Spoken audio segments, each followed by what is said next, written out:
ನೋಡಿ, ಒಂದು ರೀತಿಯಲ್ಲಿ ಈಗ ರಾಮುಲು ಚಿಂತೆ ಶುರುವಾಗ್ಬಿಟ್ಟಿದೆ ಬಿಜೆಪಿಗೆ.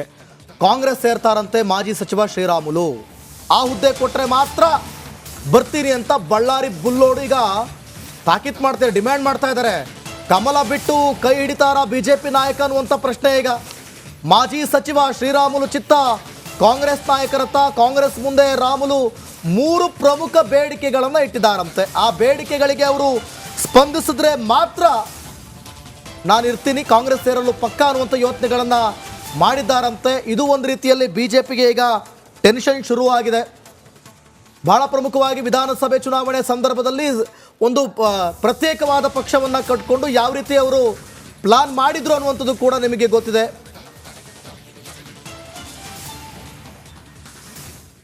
ಇನ್ನು ಬಿಜೆಪಿಯಲ್ಲಿ ಬಣ ಬಡಿದಾಟ ತಾರಕಕ್ಕೇರಿದೆ. ಬಿಜೆಪಿ ರಾಜ್ಯಾಧ್ಯಕ್ಷ ವಿಜೇಂದ್ರ ವಿರುದ್ಧ ಯತ್ನಾಳ್ ಬಣ ಹೋರಾಟ ದೆಹಲಿಗೆ ಶಿಫ್ಟ್ ಆಗಿದೆ. ಈಗ ಸಾಲು ಸಾಲು ಬೇಡಿಕೆ ಪಟ್ಟಿ ಹಿಡಿದುಕೊಂಡು ಇಂದು ರೆಬೆಲ್ಸ್ ದೆಹಲಿ ಹಾರಿದೆ. ಈ ಬಗ್ಗೆ ಒಂದು ರಿಪೋರ್ಟ್ ಇಲ್ಲಿದೆ, ನೋಡ್ತಾ ಹೋಗೋಣ.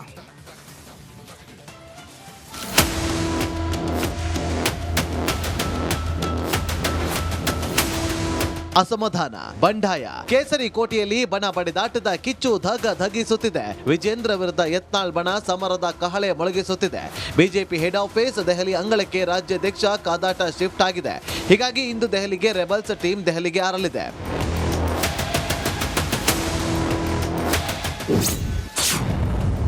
ದೆಹಲಿ ಅಂಗಳಕ್ಕೆ ಬಣ ಬಡಿದಾಟ ಶಿಫ್ಟ್.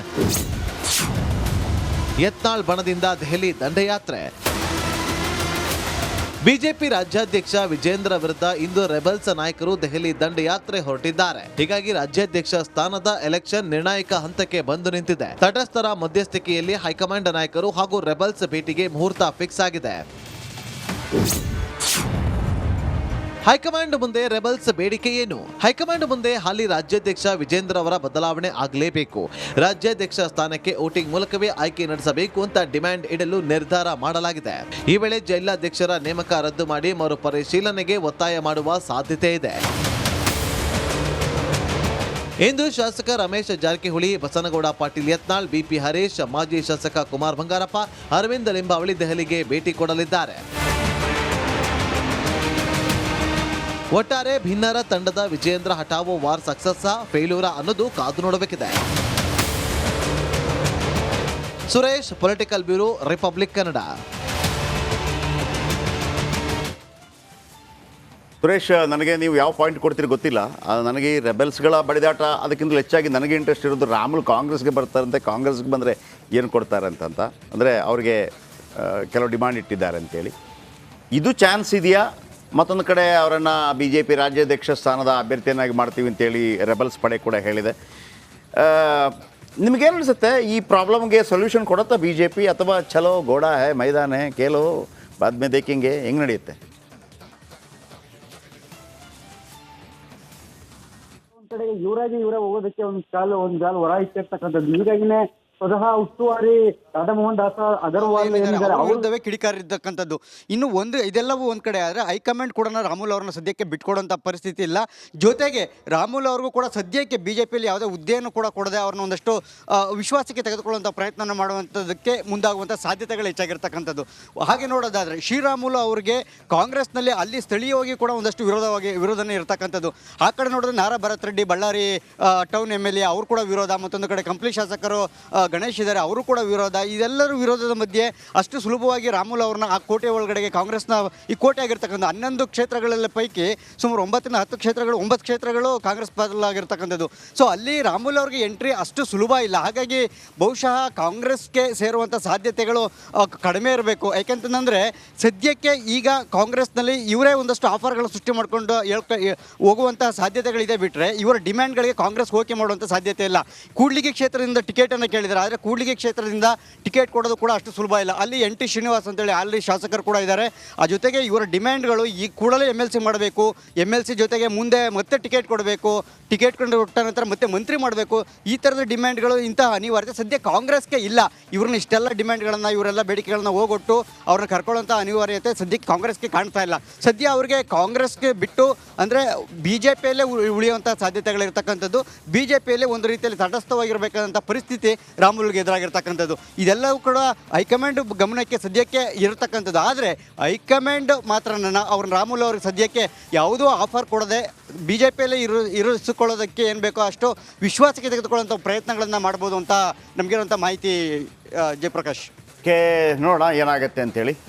ಬಿ ಜೆ ಪಿಯಲ್ಲಿರುವಂಥ ಈ ಬಣ ಬಡಿದಾಟ ನನಗನ್ಸುತ್ತೆ 2028 ತನಕ ಏನು ಮಾಡಲ್ಲ ಇವರು. ನಾನು ಅವತ್ತಿಂದ ಹೇಳ್ತಾ ಇದ್ದೇನೆ, ಆಟ ಆಡಿಯಾ ಹುಡುಗರು ಅವನ ಓಕೆ ನಿಮಗೆ ರಿಸ್ಕ್ ಹಿಂಗೆ ನೀನಾ ಹಿಂಗೆ. ಯಾಕೆಂದರೆ ಅವ್ರಿಗೆ ಏನಾಗಬೇಕಾಗಿಲ್ಲ. ವಿಧಾನಸಭಾ ಚುನಾವಣೆ ಇದೆಯಾ, ಲೋಕಸಭಾ ಚುನಾವಣೆ ಇದೆಯಾ, ಈಗ ಇವರನ್ನೇ ಬಿಡ್ತಾರೆ. ಈ ಕೋಳಿ ಅಂಕದಲ್ಲಿ ಬಿಟ್ಟಂಗೆ. ಕೋಳಿ ಅಂಕ ಗೊತ್ತಲ್ಲ? ಕೋಳಿ ಅಂಕ ಅಂತಂದರೆ 2 ಕೋಳಿ ಬಿಡ್ತಾರೆ, ಹುಂಜ ಗೊತ್ತಿಲ್ವಾ? ಅದರ ಕಾಲಿಗೊಂದು ಬಾಳು ಅಂತ ಕಟ್ತಾರೆ. ಈ ನಮ್ಮ ತುಳುನಾಡಲ್ಲಿ ಬಾಳು ಅಂತಂದರೆ ಅದೊಂದು ಚೂರಿ ಇದ್ದಂಗೆ. ಅದು 2 ಬಿಡ್ತಾರೆ. ಬಿಟ್ಬಿಟ್ಟು ಅದು ಕಾದಾಟ ಮಾಡಿ ಯಾವುದಾದ್ರೂ ಒಂದು ಸಾಯತ್ತೆ ಉಳಿಯತ್ತೆ ಅಂತೇಳಿ.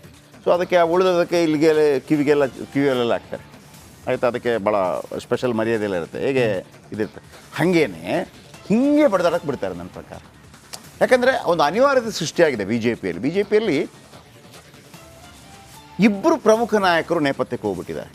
ಒಂದು ಯಡಿಯೂರಪ್ಪನವರು ನೇಪಥ್ಯ. ಯಾಕಂದರೆ ಅವ್ರಿಗೆ ಶಕ್ತಿ ಇದಿರ್ಬೋದು, ಬಟ್ ವಯಸ್ಸಿಲ್ಲ, ಹಾಗಾಗಿ ಇಲ್ಲ. ಅನಂತಕುಮಾರ್ ಅವರು ತೀರ್ಕೊಂಬಿಟ್ರು.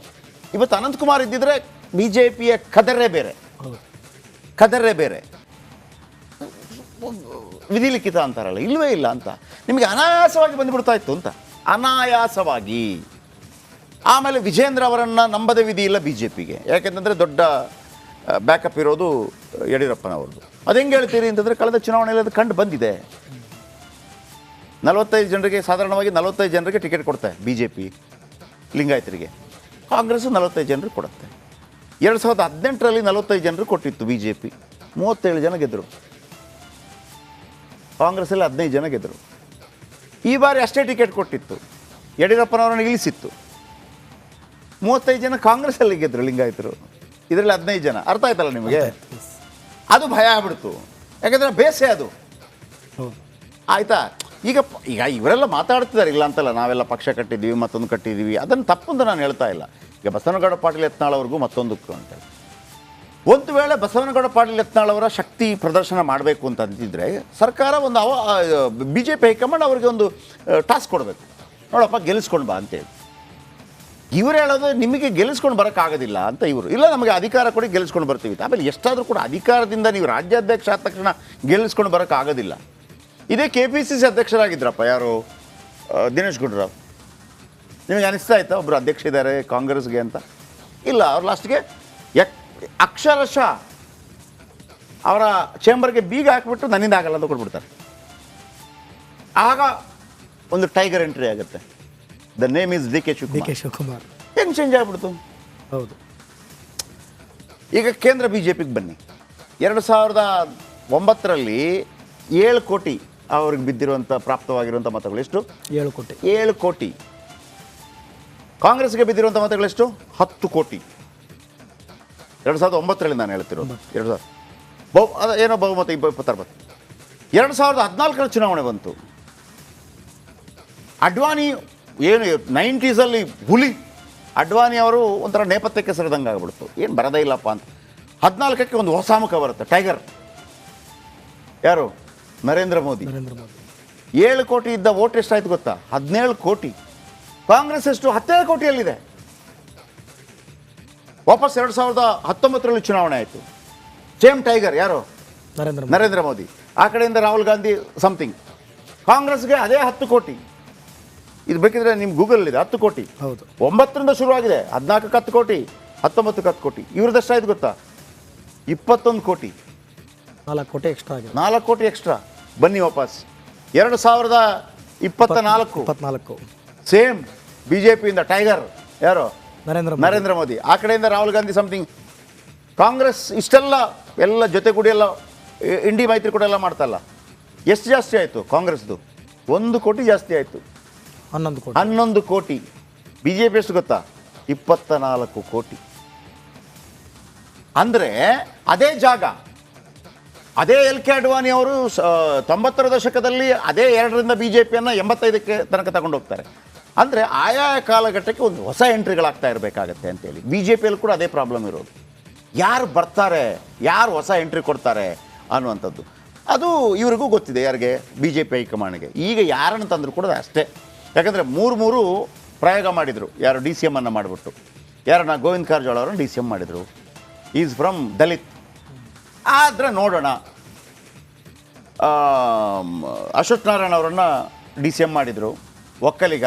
ಯಾಕಂದರೆ ಅವರು ಸ್ವಲ್ಪ ವರ್ಚಸ್ಸಿತ್ತು. ವರ್ಚಸ್ಸಲ್ಲ, ಏನು ತೋಳ್ಬಲ, ಹಣಬಲ ಇದೆಲ್ಲ ಇತ್ತು. ಆಮೇಲೆ ಇನ್ನೊಬ್ಬರನ್ನು ಮಾಡಿದರು, ಲಿಂಗಾಯತರು. ಯಾರು, ಲಕ್ಷ್ಮಣ್ ಸವದಿ. ಅವ್ರ ಥರನೂ ದುಡ್ಡಿತ್ತು. ಒಂದೂ ಆಗಿಲ್ಲ, ಎಲ್ಲ ಚಪ್ಪೆ ಸೋಡ. ಲಾಸ್ಟಿಗೆ ಅವರನ್ನೇ ಬಂದು ಯಾರನ್ನು ಮುಖ್ಯಮಂತ್ರಿ ಮಾಡಿದ್ರು, ಯಾರನ್ನು, ಯಡಿಯೂರಪ್ಪನವರು. ಆ ಥರ ಅದಕ್ಕೆ ರಾಜಾವಲಿ ಅಂತ ಹೇಳ್ತಾ ಇರುವಂಥದ್ದು. ಹಾಗಂತ ಇವ್ರ ಹತ್ರ ತಾಕತ್ತಿಲ್ವಾ? ಯಾರ ಹತ್ರ, ಬಸನಗೌಡ ಪಾಟೀಲ್ ಹತ್ರ ತಾಕತ್ತಿಲ್ವಾ? ರಮೇಶ್ ಜಾರಕಿಹೊಳಿ ಹತ್ರ ತಾಕತ್ತಿಲ್ವಾ? ಅಥವಾ ಆ ಇಡೀ ಟೀಮ್ ಹತ್ರ ಇರ್ಬೋದು. ನೀವು ಅದನ್ನು ರಾಜ್ಯವ್ಯಾಪಿ ಹೆಂಗೆ ತರ್ತೀರಿ ಅನ್ನೋದು ಇಂಪಾರ್ಟೆಂಟ್. ಹಾಗಂತ ವಿಜೇಂದ್ರ ಅವ್ರ ಹತ್ರ ರಾಜ್ಯವ್ಯಾಪಿ ತಾಕತ್ತಿದೆಯಾ? ಇಲ್ಲ. ಆದರೆ ಒಂದು ಸ್ಟ್ಯಾಂಪ್ ಇದೆ. ಯಾವುದದು?